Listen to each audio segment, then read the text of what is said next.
It's one of the most iconic aircraft out there. The A-10, the Warthog, and now it's in sea power. Gotta say, sea power is turning more and more into air power with all of these aircraft that are being introduced. And you can make the case that the game can actually do it. Because you can do, I'd say, limited scope ground conflicts in this game. And of course, having the A-10 there, being the protector of the German flatlands, where it engages hordes of T-72s, is the perfect companion for the job. I believe it's also called the Devil's Cross, or at least that's the nickname that the Soviets gave it back in Red Storm Rising. It's just a phenomenal aircraft to see. It's, I don't know, it's one of those things that I grew up reading about and watching pictures of. And of course, you got the iconic sound of the gun. Now in sea power, it comes equipped with a whole slew of weapons, much like its real version. So what we have access to over here are 6 Mavericks. It's 3 there, 3 there. We have access to a couple of rocket pods. We also get a couple Sidewinders. And we even have some Mark 84 bombs. So this thing is loaded to the gills and ready to kill anything that happens to get in its way.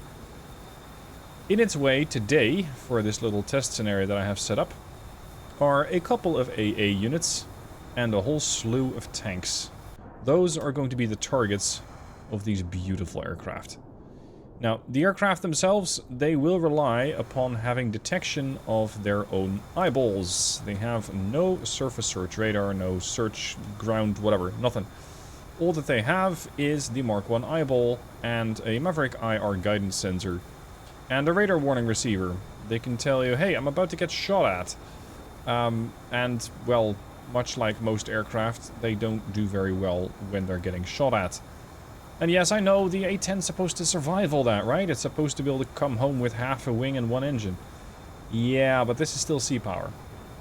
And whereas ships can get damaged and have damage control, I don't think an aircraft has that in this game. It's either you're dead or you're not. There is no damage control for these birds. I gotta say, the loadout for these things, the different types of loadouts that you have, make them so extremely versatile. You got the AGM-65B, you can load them out with the Maverick. The AGM-65D, the even better improved version of the Maverick. Of course, you got the GAU-8. And we have the Mark 82s, the Hydras, the AIM-9s. I'd say the AIM-9s are mostly there as a last resort option, or in case when you encounter a helicopter on your way to the target. Outside of that, like, it's not like you're gonna shoot down a MiG, unless the MiG happens to be trying to do a dogfight with you, in which case, good luck. Because this thing turns very, very, very quickly. Now, let's make our way over towards those targets. Of course, ideally, you would have somebody else already doing some spotting for you, but in this case, I don't have that.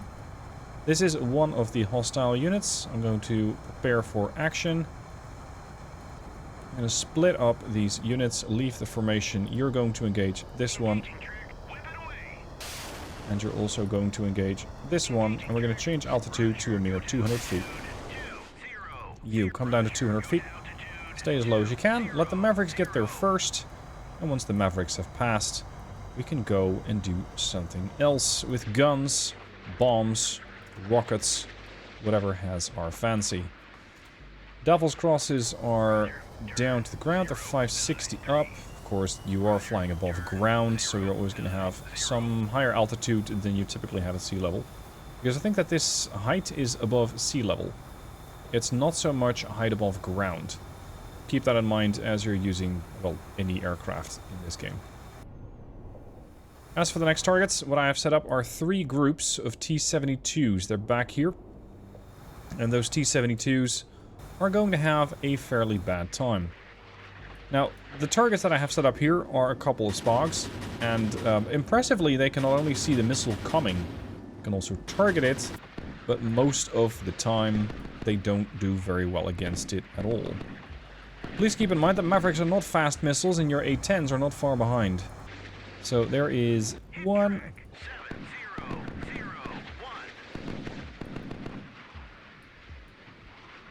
And here comes target number 2.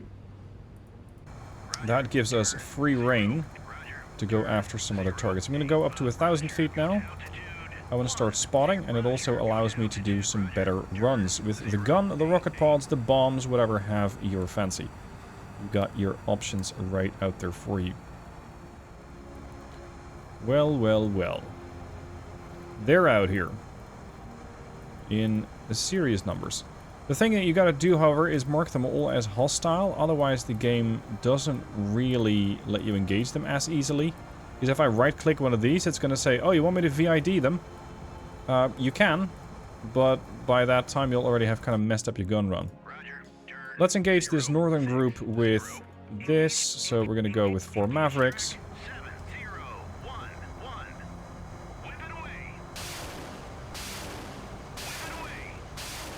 And of course, as you don't have to guide these weapons in, I can already have the other one go for the other targets. So let's go for a gun run. And you, my friend, are going to go for a run against these two. I'm going to go with Sidewinders for 7010. And I want you to come in with the big bomb. I'm going to do a bombing run first, and on the pop-up phase out, I'm going to go for 7009. Of course, these tanks, you can see their models aren't exactly spectacular. Tracks aren't moving, they're phasing through trees. There's a lot that can be improved about the ground conflict in Sea Power. But then again, you know, Sea Power, you don't typically have this. But the devs did put them in the game, so it is part of the game that might get fleshed out later. Alright, AGM's arriving. We're going to be preparing to do a gun. There was the pop-up. Sorry, not a gun run, a bombing run. Going in with a couple Mark 84Ds against one tank could be considered fairly aggressive. But hey, it's a T-72. It needs to go. One. In the meanwhile, the other missiles are arriving at the other tanks. There we go. Weapon away. Now, I have found with these birds...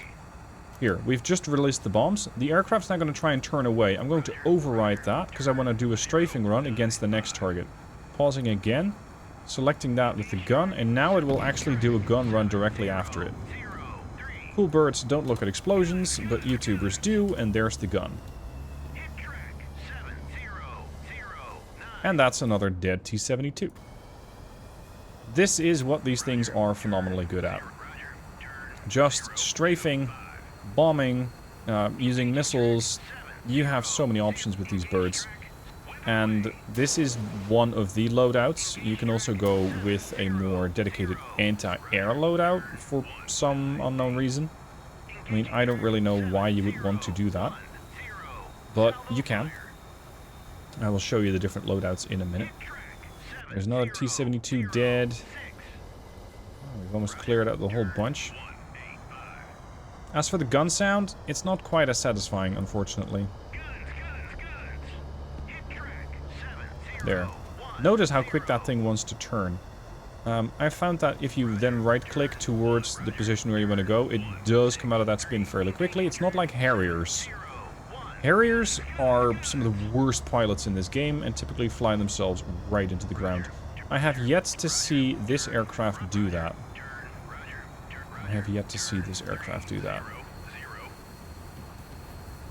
Look at it.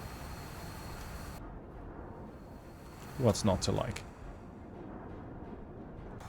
As for when you would use these things in Sea Power, I can imagine a scenario, for example, over here, on the eastern Germany/Poland area, where you might see a fight happening on the sea and on land at the same time. That's when aircraft like these would definitely come into play. You could have an offensive from a bunch of tanks where your objective is to intercept said tanks, and that's where the A-10s come in. In the meanwhile, you are trying to do maybe a push against enemy naval forces, or you're preparing an offensive to do an amphibious operation behind enemy lines. You have quite a few options to have these in different scenarios. Now, regarding those loadouts, we have 2 different aircraft. That's because the mod that I have linked in the description is part of another mod, or rather requires another mod. There's 2, or at least 2 that I know of, A-10 mods out there. You got the A-10A and the A-10C. The A-10A has, I'd say, a mostly similar loadout to the A-10C, but not quite. Because, for example, the A-10A can drop those Mark 84 bombs, those 900 kilogram or 2,000 pound bombs. Whereas the A-10C also has access to the AP KWS-2. That's laser-guided hydro rocket pods.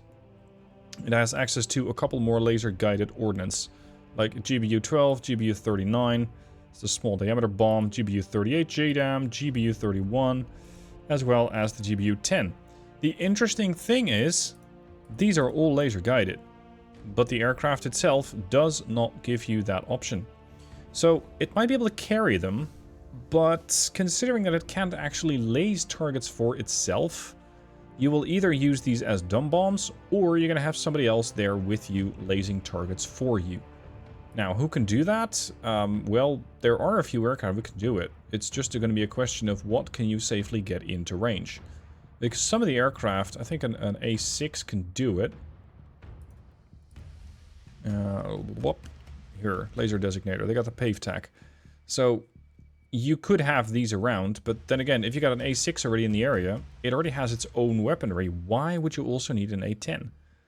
I do like that it has the option, and ideally, of course, you'd be working together with some sort of ground team, maybe a sniper team of some sort, that is capable of lasing targets for you. Otherwise, you're going to be using these weapons in more of a dumb bomb configuration. I think the model looks great.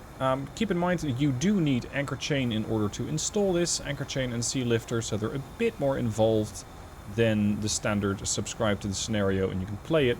But there is a perfectly good installation explanation video linked to that in the Steam page. You can find this mod linked down below in my description. Looking forward to seeing your comments down below. And thank you for watching.